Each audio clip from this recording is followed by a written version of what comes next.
from a fallout shelter somewhere under Seattle, Washington, it's the show you've been waiting for. Get ready to join your hosts, John and Kenric, as they talk comics, movies, and more. Now here's Spoiler Country! Alright, welcome back to Spoiler Country. I'm Kenric, and that is Mr. Horsley. And, yeah, today is pretty special. We have, I don't want to say, I don't know, I don't know how to put this. His apartment smells of rich mahogany. He has many leather-bound books. Yes, he is one of my favorites in the industry. He's a really cool guy in the industry. He's super nice. Yes, and he's done some of the biggest projects. You don't even know it was him, I bet. Right. I mean, you probably don't know that he worked on The Death Superman and created Connor Kent Superboy and created King Shark and wrote the first solo Harley Quinn series. Kind of cool stuff. Yeah, and King Shark's is actually one of my favorite characters in the DC universe. I just think it's so outlandish and ridiculous. He looks cool. Nice. He's a cool character. I mean, and I thought it looked great in Flash. I did too. I loved it on Flash. I was like, "Oh, it's King Shark. It's so cool." And then as you'll find out when you listen to our interview with the person, I don't think we actually named him yet, but the person yet to be named. I told him that Connor Kent's coming back in the DC universe. He was like, "Oh, he didn't know that they were bringing back the Superboy he created in the DCU, which was pretty cool." Oh, that is cool. That is cool. So if you guys haven't figured it out by all the hints that we just dropped, Johnny had a one-on-one interview with Karl Kesel. That's right. To talk about his new project, and it's on Kickstarter, called Impossible Jones, which it's a great concept.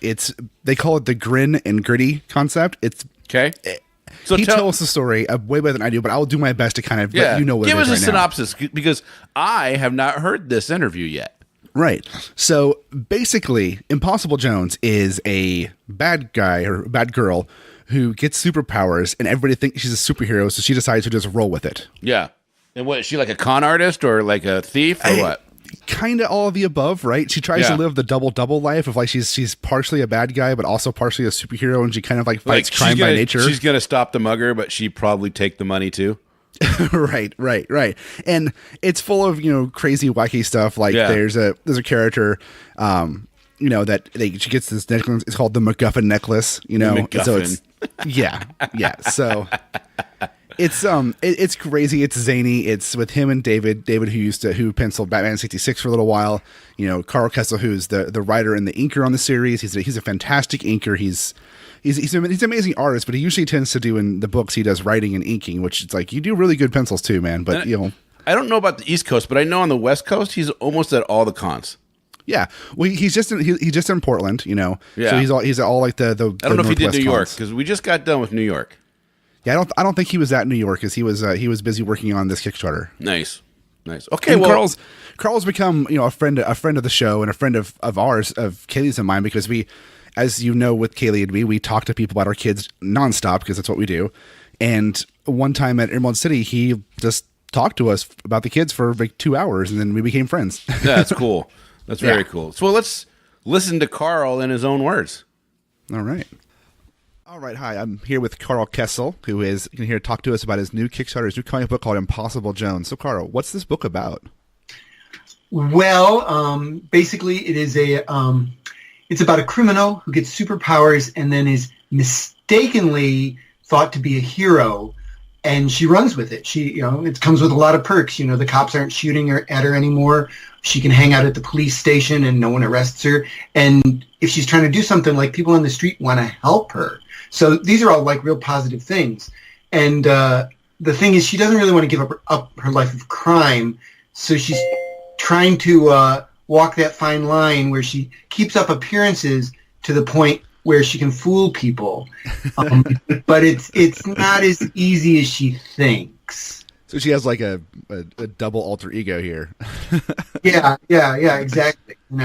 It's a little, I will admit, there's certain parts of her that are inspired by Harley Quinn. I really enjoyed writing that book when I did it, and I also it's a little more crime-ish involved. There are other superheroes, but I do keep thinking of this as kind of a crime comic. And David Hahn is penciling it, and he refers to it as grin and gritty, which I think is actually a really ideal description for the book. It's a very good description for what it is, being a bad guy turned good guy, but not really want to be a good guy. Right. I mean, there's a character in here. She's not the only superhero in town, although the town she lives in, it's a fictional town called New Hope City, and there's only a very few superheroes. I think 4 is all we have running around the town, because I just didn't want like a huge Avengers sort of thing going on. Right. And one of the guys who's running around town is a character named Polecat. And I actually created Polecat in 2nd grade. Before I knew that a polecat was a slang term for a skunk. Oh, really? I didn't know that. Yeah. And, I didn't know it at the time either. I just thought, he's got a pole, and Polecat, that's a good name. But then when I was putting together this book, I thought, I really liked Polecat as a kid, and I thought, well, maybe this guy didn't know Polecat meant skunk either. He's a city kid. Grew up in the city. He has no way of knowing this. You didn't know this. I didn't know this. Right. And so he goes out, we don't see this in the book, but the idea is he went out on his first few adventures going, hey, guys, I'm Polecat. And like, that's his name. He's stuck with it now. And, so he's actually a very good-natured guy, and he understands that this is kind of his own doing, and he has to live with it. But the point I'm bringing up is he's actually a real he's really kind of the moral compass of the book, and he is a very friendly guy, and he and Impossible Jones actually strike up quite a good friendship, and he keeps like, even when she doesn't want to, he keeps pushing her in the right direction. Right. Oh, we got to do the right thing, and she, because he's her friend, so right. So he's this unfortunate good influence in her life, I would say. He's like her moral compass. He is. He's definitely her moral compass. That's cool. You talk about creating characters when you're young. The first character I ever created when I was a kid, I was probably in 3rd grade, was called the As Fat Batman, and it was just a fat version of Batman. And why we don't see that? That sounds like a Dick Sprang, right. One era Batman. That would be great. We even, my nephew and I, who was the same age as me, we even drew up like all these comic book characters. There was like the As Fat Batman. There was Belt Man, he was just a guy wrapped in belts for no reason. Like he had no powers, he was wrapped in belts. That's good. I like that.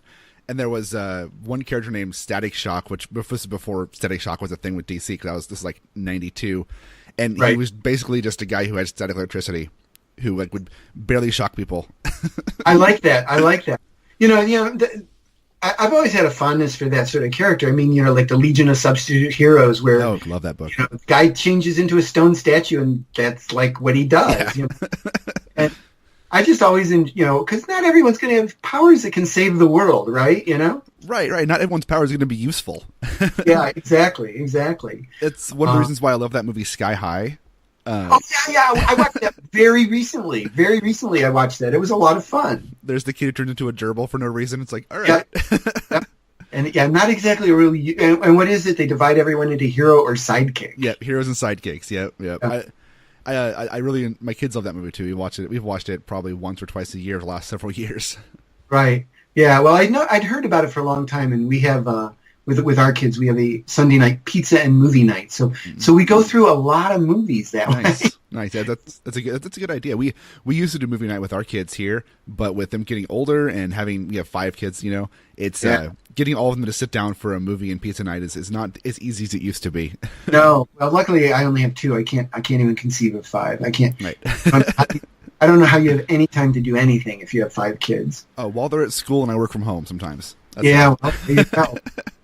So, but anyways, yeah. I mean, speaking of characters I created as a kid, that another character in this book, Captain Lightning, I also created in 2nd grade. Oh. And he was like my go-to guy for the longest time. I would always draw Captain Lightning stories. Right. And so once again, I was like casting around figuring out how to fill out the book, and I thought of the old Captain, and I've long been intrigued by the idea of a superhero who has political ambition, and so Captain Lightning is this very political animal. I mean, his idea is when I wrote Daredevil, I'm not going to answer that. I'm not answering that.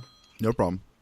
When I wrote Daredevil, I really wanted to have Matt Murdock run for mayor of New York, and Right. you know, I mean, since of course they've had Wilson Fisk be mayor and J. Jonah Jameson be mayor, but at the time, like people were going, you can't do that because people know who the mayor of New York is. Right. But anyways, I've always been very intrigued by that idea of a hero who has political ambition. So I decided to graft that onto Captain Lightning, and so he's a very upstanding guy, kind of like the Captain America sort of the town. Everyone respects him and admires him, and a lot of that is his very careful grooming of himself, so that at some point he can run for mayor. And the thing is he's also really big on branding. He's got a very definite symbol, and he actually will help Impossible Jones solidify her brand. And so later on, when he starts wondering about the validity of this character, he's kind of already, so to speak, in bed with her. You know what I mean? Right. And right. she can become a political liability in the future. Is what I'm saying. That's great. I always think it's hilarious in books when there's a character that uses their symbol as a brand, because it becomes more than just them being a hero. They themselves want to brand themselves out into more marketing and more spreading their name for more than just doing good. Yeah, exactly. Yeah. Reminds me of reading Booster Gold comics when I was a kid. I mean, I have to say, Dan was way ahead of his time with that book. He was way ahead of his time. Yeah, I agree. I read that when I was a kid. So how question for you about this book. This is issue 1, right? What was that? This the Kickstarter you currently have up there is for issue 1? Yeah, we are kickstarting just a comic book. It is a 32-page comic, but it has 28 pages of story. Nice. So you're getting considerably more than you get out of a Marvel or DC book. Right. And our idea is that we want to make a graphic novel. I've got the first story planned out for about 100 pages. Okay. And quite honestly, David is nearly done drawing what would be issue 2. So he's like 2/5 of the way through the book. But we need to help finance these. So we're kickstarting just the first issue, and if we hit our goal, then we will earn back the money, quite honestly, that I've already put into the book, and that will allow us to do basically another issue and a half or so. If we can even exceed the goal, we might raise enough money to actually finish the graphic novel. Nice. That'd be awesome. I mean, that's my goal. But part of the thinking here is not just financial. It's also that, and I will say, since we launched our Kickstarter, I've really noticed this.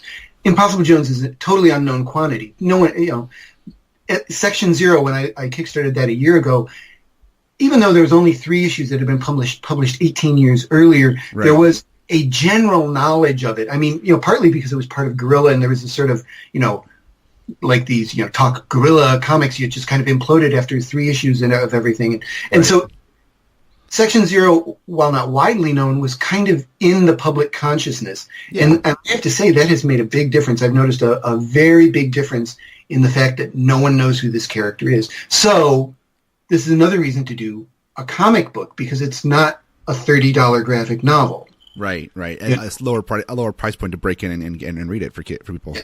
Yeah, and so people can test it out. I'm almost sure that if you read it, you'll like it. I mean, if you liked what I did on Harley Quinn, you'll like it. If you like what I did on Superboy, you should like it.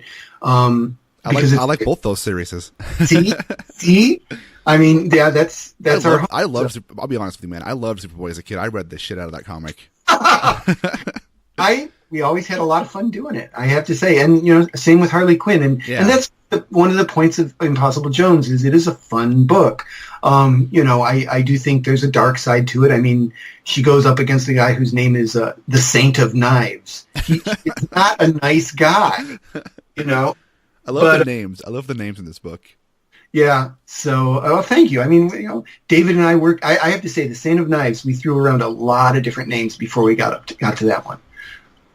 Nice. So, what was I going to ask you? Hold on, I need to come back to you 1 second. All right. Power of editing. I'll edit that out. So I was asking you about Section 0. That last Kickstarter you did that was the first one you had done, right? It is, yeah. It's the only other Kickstarter I've done before Impossible Jones. So what did you learn to not do on this one from that one? Well, mostly, Tom and I, on Section Zero, Tom Grummett and I had drawn 3 issues 18 years ago. Right. And so we thought, well, we'll raise money so we can finish we figured we needed about 3 more issues to finish the story. And we did that. We raised enough money to finish it. And I thought that would be maybe 3 or 5 months for us to do 3 issues of a comic. And for various reasons, that turned out not to be the case. 3 to 5 months became a year or more. Excuse me. And I really disliked that. I really disliked having to keep explaining to people why it was taking so long. And so my big takeaway was don't ever do that again. And so with Impossible Jones, we have finished this first 28-page story. As I said, David's actually almost done with the next chapter, which is 21 pages. Yeah. And so no one has to wait around here. We get funded. We actually, it takes 2 weeks to collect the money. Then we can go to press. And the printer I'm talking to, who prints a lot of the Image books and stuff, he says, a floppy, a monthly comic like this, he can turn it around in a week. If I get him files on one Friday, he will ship the book out the next Friday. That is super fast. I know. So our goal is we will have this actually in the mail by the end of the year, or as close to the end of the year as we can, as many by the end of the year as possible, because otherwise we end up paying taxes on that money. Yeah, yeah. So, and I will say that was another thing I learned from Section Zero. I had all this money sitting in the bank that I thought I would be paying out, and I wasn't. And then Uncle Sam came in and said, some of that is now mine. Yeah, taxes and shipping and all things to not forget about when you do Kickstarters. Yeah. So we learned a few things, and I'm still learning new things on Impossible Jones. Like I said, I was a little surprised how the lack of knowledge of the character has really impacted the Kickstarter. So we're off to a good start, but not quite as quick as I was hoping. Yeah, it's funny because when you have properties that have known backings go to Kickstarter, go to any kind of crowdfunding, they get that initial push from the fans from beforehand. But then when you start something new, you kind of have to build that fan base. When you get the people who know who you are and know who David is and come in like that, but actually for the comic, you got to find people who see it and want to back it and realize it's something it's worthwhile, which is a little bit of a hurdle to get over, but nothing that can't be done, right? Well, I'm a big fan of, there's a guy named Robert A. Caro, and for most of his life, he's been writing the biography of Lyndon Baines Johnson, LBJ. Right. And they're fascinating books. I cannot recommend them highly enough. But when Lyndon was running for his first political offices in Texas, and I forget who told him this, but someone told him this and he took it to heart. Someone said, if you do absolutely everything possible, you will win. And that's how Lyndon always ran his political campaigns. And I actually feel very similarly about Impossible Jones. I feel if I do everything I can, this will get funded, this project will happen. Yeah, I agree. I don't think it won't be funny because it looks fantastic, and I read the little samples on the Kickstarter. I actually already backed it. I backed it like the first day. But, so much. Well, I'm excited. I mean, I like your work and I like your writing. Your writing style fits with what I like to read, so I'm on board. And Kaylee, she's on board. She's like, she was looking at it too, and she wants to read it. And she's excited to get it and read it too. So, good, very good. And I've shared it around, and I'll continue sharing it around because I think it's worthwhile. I think it's a good one. I mean, obviously, I wouldn't have asked you to come on and record this to me if I didn't think it was worthwhile. Exactly. No, and I do really appreciate that. So, and like you said, I mean, one of the good things about the Kickstarter is there's a lower price point for people to try it out. One of the bad things about the Kickstarter is there's a lower price point, which means we need more people. Yep, you got to get more people in there, more people to go and back it and support it. Which is, I know you got, as of recording of this, you've got 28 days to go, but I think, and you're already 20%, a fifth of the way there at this point. So yeah, I think we're around 20%. Yeah, I think you're. Yeah. I mean, I don't know. I have so far. So just so you know, Karl, I've been doing talking to people on Kickstarter for about the last year or so and helping promote them around there. And typically, I've been about 95% success rate on the ones I think that are going to be fully funded or not. Okay. And I don't have any. I have no question whether or not this one's going to get funded or not. In my opinion. Well, I certainly hope you're right, because there's nothing I would like more to do than to keep doing projects like Impossible Jones and Section Zero. I mean, ideally, I would bounce between the two, and we get a graphic novel of each of them out once a year. Is what I would like to do. I'd be fine with more Section Zero, to be honest. Well, that is on the list too, and assuming this gets funded. I actually think we would probably do a very similar thing with Section Zero, and Tom, we would fund a floppy, a regular comic of the next graphic novel, just so this is the other thing about the floppies, the comic book is if I'm sitting at a show, and someone walks up and they see the Section Zero graphic novel, which you've seen it. I think it's a beautiful book, it's I'm very proud of it on absolutely every level. I think it. Is a really just a great package, but it's, $30 or $40 depending on, where they get it and stuff like that. And people are sometimes hesitant, Section Zero, I don't know anything about it. $30, I don't know. But if we had a Section Zero comic sitting there that was like $6, $7, that they might give a try. Right. That's also the thing with Impossible Jones is, now we will have the Impossible Jones comic that people can try. And hopefully, sitting next to it will be the graphic novel collecting the whole first arc. But these are like gateway drugs. That's what they are. Exactly. Give them a little taste, give them a little push, and get them in for the big haul at the end, right? Yeah. So you're absolutely right, though. I mean, having the cheaper price point for a floppy really helps you sell people get into the series, and that's what you want. People into this series, and it's once you go your next Section Zero one, you have that floppy, you can.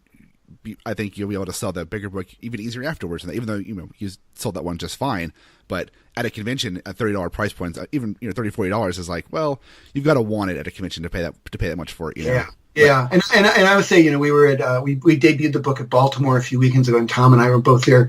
And I'll be honest, when I was putting together the book, you have to list a price, and so I thought $40.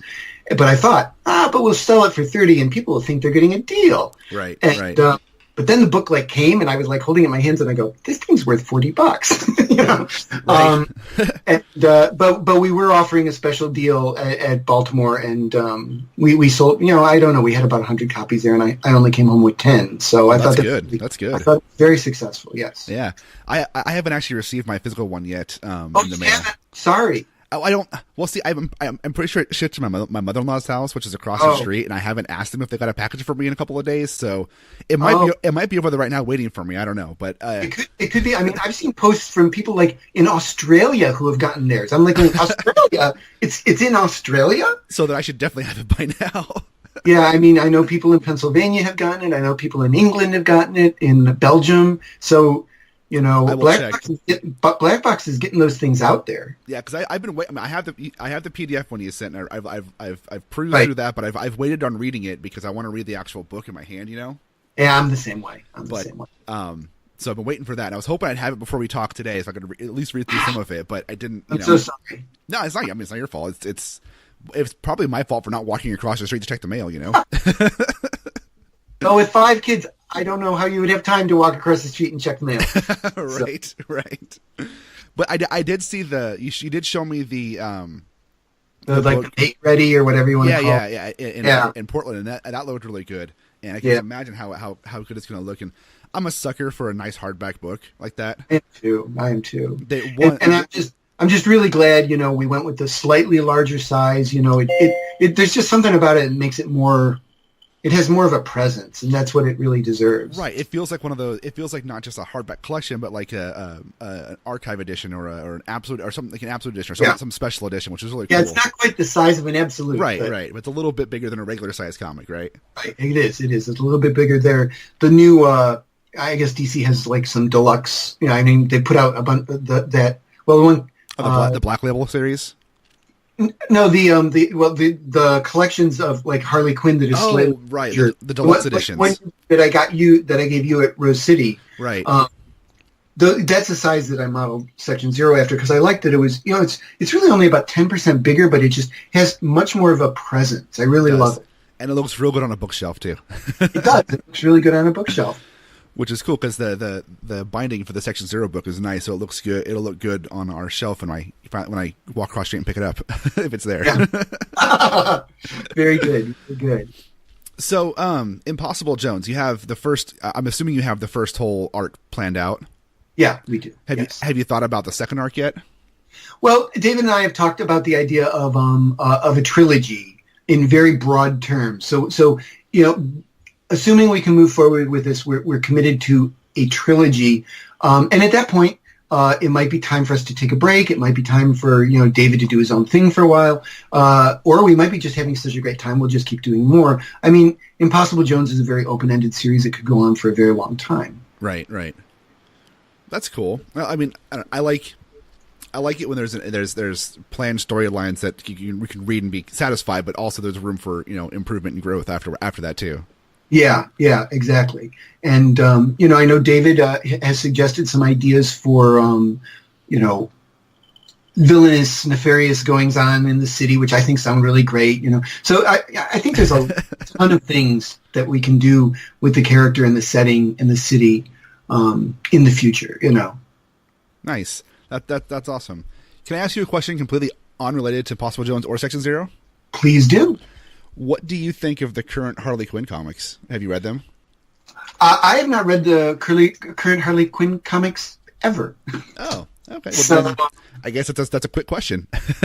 Yeah, I really enjoyed working on it. I thought I did some stuff that was very well received, and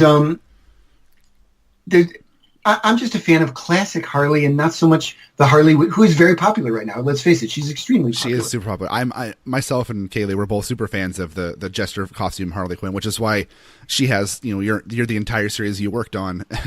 Yeah. In both floppy and collected versions too. Right. No, I mean I like that too.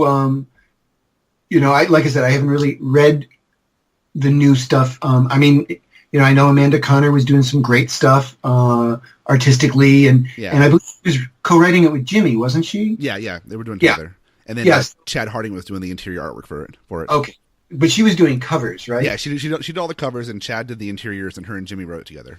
Right. So and I would just say Amanda is doing an alternate cover for Impossible Jones. I saw that. That's pretty cool. I like her I'm work. pretty excited. Actually, later today, I should get Howard Chaykin's cover. Yeah, that one. I saw that on there too, and I was like, "Ooh, a Chaykin cover for the book? That's awesome." Yeah, and then I was just very lucky because I was at Baltimore, and someone brought over one of the books that Michael Cho had done the covers for, and I was just going, "Oh, I love these covers so much." And they go, "Oh, he's like one row away from you right now." Yeah, and I went over and I talked to Michael Cho, and he's a great guy, and it turned out we both had this real we both have a real fondness for the old adventure comic strips, the Kniff stuff, the Frank Robbins stuff. Right. And we really hit it up. Unfortunately, I didn't walk over to his table until he was basically waiting to be picked up to go back to the airport. Oh. But as he was leaving, I said, I got this project and I'm looking for another alternate cover. And he just said, I'll do it. Nice. Yeah, he has good stuff. Yeah, I love his work. I just love it. Yeah, I backed at the level to get all the covers, so I think they're going to be worth it. I think so. I think so too. I mean, you got three great artists, and I get three great artists for the alternative covers, four total artists, and doing all the stuff there. Back to my question for this thing. I have read all of your run of Harley Quinn. I read the Amanda Conner run. Right. I just want to clarify to everybody listening that I wasn't trying to say it was a bad run. I enjoyed Amanda Conner's run. I just was wondering if you had read it, because they're both, your run and her run are both very different. Oh, I'm sure they are very different. I'm sure they are. But like I said, I just like the classic Harley Quinn, and my feeling was maybe she was going in a direction that I wasn't necessarily real excited about. I don't know that. It was just a feeling, and maybe quite honestly, I just didn't want to see what was happening with it. I don't know. I was never very interested. I mean, I've also never read any of the new Superboy stuff they've ever done with Superboy. I mean, even when, the new 52 and they rebooted Superboy, very similar to what Tom and I were doing. Right. I never had an interest in reading that stuff. Did you see that they're bringing him back in the original costume? Are they? The old jean jacket costume and stuff, and the fade? No, where is that going to happen? See, I have no idea about So this. I just saw it online for New York Comic Con. They released a teaser picture for it. I think they're calling it Young Justice or something like that, but it has all the young guys in it, and it has Superboy in it, Connor Kent in the jacket with the fade and everything. Huh. And I think that's Brian, great. I think Brian Michael Bendis is doing it. Wait, now that you say that, I think I saw something like that too. Yeah. I was like, I wonder what Karl thinks about this. Well, I think Bendis is a really great writer. I've always really enjoyed his work, so I'm anxious to see what he does. Yeah, I'm just happy. I'm happy they're keeping that Superboy around because, like I said, when I was a kid, I think that happened in the early '90s, right? Like '93 or something like that. '92, something like that. Yeah, 25 years ago. Basically. Yeah, I was like 10, 11 when that Superboy launched, and I thought it was so cool that my dad brought home a Superboy #1 comic book for me to read, and it was like this new Superboy, and I was on board from the first issue. Then I back read the Death of Superman series and like read how he got created and all that. I mean, I was on board for that. And then when I saw they finally collected it into a book, I bought one from you at Emerald City last year.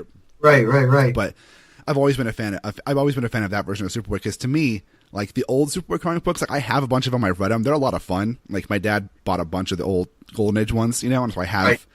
I think in my collection I have Superboy 2 almost through the end of the series. I don't have #1, but I have #2 on of the old series. And I've read a bunch of them and I feel like if you buy comic books, even if you collect them, you should probably read them, even if they're old, because that's what they're for. They're to be read. That's right. But I always thought, I mean, they're fun stories, but I always thought just the Tales of Superman as a kid was like, But I liked the idea of Superboy being a new character. I liked that a lot when I was growing up. Well, they're bringing him back, so he must have some sort of legs. So that's cool. But there's still Clark's son, Jonathan, right? Yeah. I like. He's still around, as far as I know. And didn't they do like a Super Son series, or did they not? They did Super Sons with John Kent and Damian Wayne, which I have not read, but I've heard is really good. Okay, see, yeah, but when they did that, when they decided Superboy was going to be Superman's son, I was like going, I really can't argue with that. That thinking is very solid, Yeah, it is, and I've read a couple issues. I'm not up to date on any series right now because there's just so many stories I want to read. I kind of stick to reading just like the ones I really want to read. So I haven't read a lot of Superman in the last couple of years because me too. Yeah, there's so much out there. But I did read a couple. I did spot read a couple of the Rebirth issues with John Kent in it, and I got to say I think it was by Tomasi and Gleason. They were really good. They're really good stuff. I really enjoyed it. Well, that's good to know. Yeah, but I guess now there's room for 2 Superboys in the DC universe. That's very interesting. Yeah, I think part of that comes because Connor Kent is very popular with the Young Justice cartoon show, and that's coming back on the DC Universe app. They're doing a season 3. Oh, okay. Starting next, I think it launches like next year or something like that. So I think that might have some legs on bringing it back. And I think Bendis is a fan too. So I mean, obviously he brought him back. So nice, very nice. Yeah. Well, I'll keep an eye out for that. Yeah, that'd be fun. I thought that was kind of cool. They brought him back with the jacket and stuff. I wonder. I don't know. Yeah, it makes me wonder, like, how they're going to explain that. Like, is it a time warp thing? I don't know. Right. I mean, it's comics. You can do whatever you want, right? That's the beauty. That's the beauty of comics. You can do anything. That's why I love comic books so much. Is there's no limit to what your imagination can do. It's just a limit of what you want to put on paper. No, that's very true. That's very true. So back to Impossible Jones. Okay. Let's go bring this back around here back to your Kickstarter here. So what you say she's like a kind of like a Harley Quinn type character. Is if somebody's reading this and they're picking this up and they liked Harley Quinn, is it like those kind of stories, or is the stories kind of different than that? Well, I think there's just because I'm the same guy that wrote those classic Harley Quinn. I mean, there's going to be a similarity. Although I will say, the pages we posted online with the Kickstarter, the Holly Days character was created very specifically to be very Harley Quinn-esque in her attitude, and partly that was to show the difference between Impossible Jones and Harley Quinn. Impossible Jones is actually a lot more. I don't want to say a lot more, but she's a little more skeptical, a little more jaded. She's not quite as wide-eyed and innocent as a Harley Quinn or a Holly Days is. Nice wordplay there. And I actually have to say, you know, we came up with Holly Days as, you know, more or less, like I said, as a way to show the difference between Impossible Jones and a Harley Quinn-like character. But we ended up liking Holly Days so much, we have big plans for her in the future. I'm looking at the page right now, and I love the fact that she's holding up a thing called the MacGuffin necklace. I know. That just, if that's the tone of the book, then I am fully on board right there. Yeah, that's pretty much the tone. That's pretty much the tone. And, you know, I mean, I think, like I said, Impossible Jones is a little more sarcastic, a little more cynical. I mean, she, you know, I mean, she does have a sense of humor, but I think it's a little more wry sense of humor than a Harley Quinn has. Okay. But you know, I'm really not trying to replicate Harley Quinn here. I just enjoyed working on that sort of character, and quite honestly, she, you know, once you start working on a character, it does take on a life of its own, and this is what happened with you know, Impossible Jones is I just started to see her as a little more, in a way, it's almost like a cross between Harley Quinn and Catwoman. You have this little more of a worldly view, a little more, you know, like I say, jaded and slightly more cynical. She's been around the block a few times. She knows the score, sort of thing, and whatever has happened to her has left some scars, probably. Whereas you kind of get the idea with Harley Quinn, things just keep bouncing off her. Right. You know. Right. I'm looking at the pages right now, and there's I'm sure it is, but is Holly Days using a menorah gun? Yeah. So she's not just about Christmas; she's about all the holidays. Oh, that's hilarious. Yeah. But no, I think she's a fun character, and David has a great sense of design. So she's easy on the eye. She's good to look at. And, oh yeah. And, yeah, I mean, we're, you know, and I just, you know, love that she's got, you know, like little henchmen that look like the Beagle Boys, you know. Oh, I love the Beagle Boys, and I used to watch DuckTales a lot. Then I used to read the old Beagle Boys and Uncle Scrooge comic books too. Right.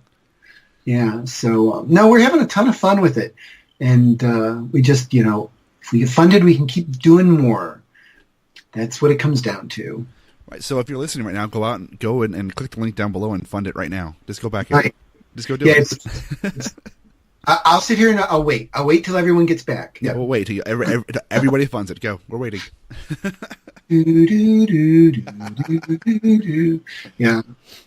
So, but anyways, you know, those things are keeping me pretty busy. They're just, you know, I'm still, you know, right now everyone's getting their Section 0 books in the mail, so I get a lot of posts about that, which is very exciting. That is exciting. Are you still doing? Are you still inking stuff for DC? I haven't inked anything for DC in like a year. Oh. Once I started Section 0, it just took over my life. Really, you know. You know, I mean, right now I write and ink these projects, but I'm also the editorial department, the marketing department. Oh, right, you're everything. The administrative department, and I would say, you know, you asked me before, what did I learn from the first Kickstarter? I learned I got to pay myself for that sort of stuff. Yeah. Because the first Kickstarter, we sat down and I figured out page rates, but I didn't figure out any sort of money to pay me back for the hours I would spend dealing with the printer, in running a Kickstarter, in answering people's mail. It's a lot. People don't realize how much work goes into creating a book and running a campaign and doing all the things. Yeah, it takes a lot of time, and so, you know, I sat down and you know, I talked to a few people who are freelance editors and figured out what we would have had to pay them to edit the book, and I figured out a cost that, you know, would reimburse me for the time I put in on that level, and that's added into the Impossible Jones goal. It's, you know, it's part of it.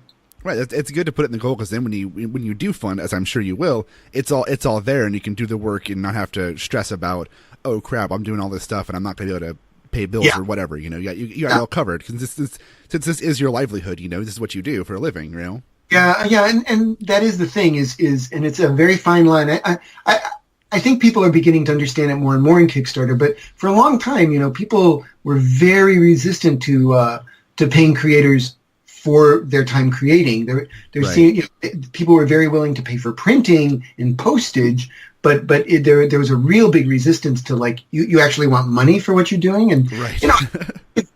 Quite honestly, if I could do this for free, I certainly would do it for free. But I don't think the electric company will see it the same way. I don't think the natural gas company sees it the same way. I don't think my mortgage company sees it the same way. And your kids need food, and your kids need clothes. So They don't need that much food, and they've got enough clothes.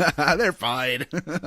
Fine. No, I'm the same way. Like if I could just do podcasting and make comics without having to worry about money, that's what I would do with my full time. But Yeah, sure. it's not the way it works. And you're right. There for a long time there was this whole stigma on Kickstarter. And I do think it's really that's going away. But people not wanting to. Oh yeah, we'll help fund it to get it printed, but we don't want to help fund to actually pay the people who created it. But it's a whole thing of this stuff is beyond just being fun to do, and it's entertaining to create characters and create stories and create comic books. It takes a lot of time, and if it's what you're doing for your livelihood, you should be compensated for that. You should be paid for the work you do. Period. Yeah, and I would like to stress, I am not driving Cadillacs and lighting cigars with $50 here. I'm like getting by. Right. Well, you're not living the high life down there and living in mansions and driving Rolls and stuff. Yeah. I mean, with that DC money from the 90s, right? Well, I will say that money just got spent on Impossible Jones. Right. So it was good to have it there, but now it is now gone. Right. So, but yeah. So I always say that I'm following the Iron Man business model, which is exist in obscurity for 40 years, then become an overnight sensation. Right. So, hey, someday it might happen. Someday some of those things you've created over the years will be like, oh, this is the biggest thing ever now, and become a movie, and then you'll be living the high life for real, right? Yeah, but the thing is, of course, if the Connor Kent Superboy becomes real big, yes, DC is really good about sharing the wealth, but it wouldn't be anywhere near the payday I would get if Impossible Jones got big. You see what I mean? So let's focus on that one being big, right? Let's make that one big. Yeah, let's make that one big. Why not? And and quite honestly, I do not expect to get rich off of Section Zero or Impossible Jones. That is not in the plan at all. Right. But this is something I leave my kids. They, maybe, the guy who created Buck Rogers, his family is still living off of that. Yeah, that's creating a legacy of what you create and having the rights to it to give to your family after you're old or you pass is awesome. Maybe it'd be so cool to say, after you're gone, your kids have this, or maybe they continue the storylines on, or they continue stuff with it. That's just part of the reason why I got into, when I was younger, writing music and wanting to get into comic books was, and this is a weird thought for a 15-year-old kid to have writing songs, because, man, I can't wait for my kids to hear this when I didn't have any kids. Part of why I've cataloged every song I've ever written, and it's all laid out on my computer in backup files and different shares, and all the comic books I've ever created that I've ever published have been I have a print copy of one for each of my kids packed away in a box somewhere, is because I always thought that my kids, maybe my kids won't care, but maybe they do, because my dad was in a band in the 60s. He wrote and recorded a bunch of music right back then, but all of it was destroyed and there's no record of it. Really? Yeah. He was nothing big, but he recorded a couple records in Denver, and they sold them locally and stuff like that. And he was in rock bands. He played with Paul Revere and the Raiders and stuff like that back then. And nice. Yeah, and he used to open at Vail and Aspen and in Colorado and stuff for 3 or 4 years, and then he moved up here to Washington State, and then he was his bandmates were in Denver still, so he's out of a band. But there's the only record we ever had of that was the stories he would tell us, and him playing songs for us, but we never thought to record the songs he was playing. So my thought as a kid was, well, I want to, everything I do, if it's creative, I want to catalog it, because then maybe my kids will care when I'm 90 or something, or if I'm gone, they want to experience what their dad did. So as a teenager, every time I recorded, I backed it up and saved it somewhere else. Wow. Well, that's thinking ahead. But I will admit there, I remember a point when I was growing up where I became very interested in my parents' history and the idea that, they went to high school at one point, and that was really fascinating to learn about who they were before they were mom and dad, Right. And that's what it was for me, is my dad had this whole other life before me, and I was like, what? there's no, I can't listen to it. I want to hear this. I want to hear your song. He's like, well, I don't remember most of them. I'm like, come on, Dad. So it was the 60s. I'm like, well, yeah, it was the 60s. I know. Yeah. It's funny. You know, it's as of right now, my kids don't really care. I mean, they like the songs, they like the comics here and there that I've done, but they don't. I mean, they're too young to care right now. Right, but they're too young. That's what it comes down. You know, like I said, there came a point where I became very fascinated with my parents' story, but there was also a long time when I was not interested in that story. Yeah, same. But for me, it was when I started making my own music. That's when I started caring. You know. Yeah, I can understand that. Understand. Well, Karl, we are coming up on time here, and I thank you so much for your time today. Taking time out to talk to me about Impossible Jones and everything else we talked about, which was a lot. It's always a pleasure to talk with you, John. Yeah, as it is with you. So everybody listening, I will have links down below for Impossible Jones. I'm going to share this out on our Twitters and on all of our social medias. Get out there and back it. If you can't back it for whatever reason, give it a share, because sharing helps more than you think it does.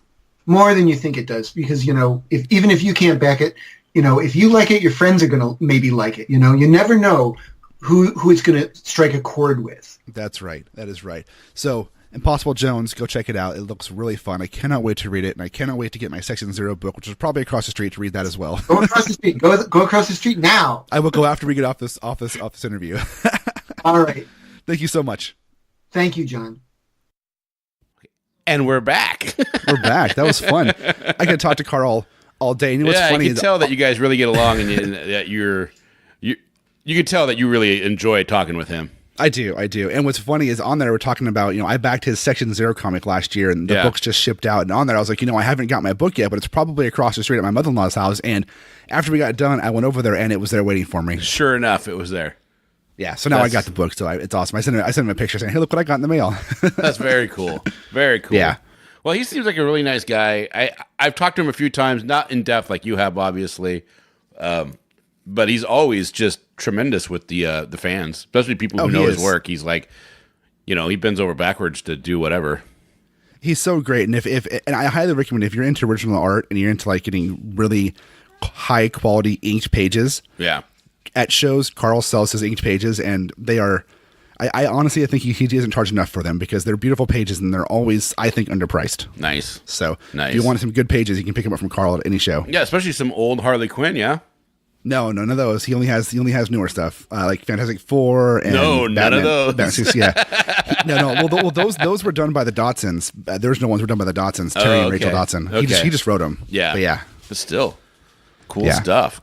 Very cool stuff. So check out his Kickstarter, Impossible Jones. It is amazing. I can't wait to get it. I already backed it, of course. I was backed on the first day. Yeah. But, you know, check it out. Karl's a great guy. I will read anything that man writes. There you go. All right. Well, there you guys go. Karl Kesel. Yeah. Hopefully you enjoyed what you heard, and go out, check out his Kickstarter. As always, if you can support the Kickstarter, please do. If you can't, you can always share it on your social media, because that does help. That does. Share it around everywhere you go. Yep. And again, thank you to Karl for taking time out of your day to talk to us today. It was really cool. Yeah, and guess who's coming next? Who's that? You tell him. Yeah, we got Ron Randall of Trekker coming on. Yeah, we do. That's going to be a fun one. And Ron is actually one of my first pieces that I ever purchased of original art came from Ron Randall. It did. And I can't wait to do that, because we talked to him last year about his other Kickstarter. He's such a fun guy to talk to. Yeah. So it's going to be amazing. So there you guys go. Don't forget, we're heard everywhere podcasts are heard. We're on all the social media, so just take a search and come follow us, say hello, all that kind of fun stuff. I like how you've taken my long spiel and made it like a sentence and it's done. Well, that's how it should be, right? that's how we do it. But you can also call us at 707-656-28 and leave a voicemail if you want to. There you go. All right. Well, you guys, try opening that mind. One way you can do that is to read more. Yeah, read more. Read all you can. There you go. We're going to change that up all the time. All right.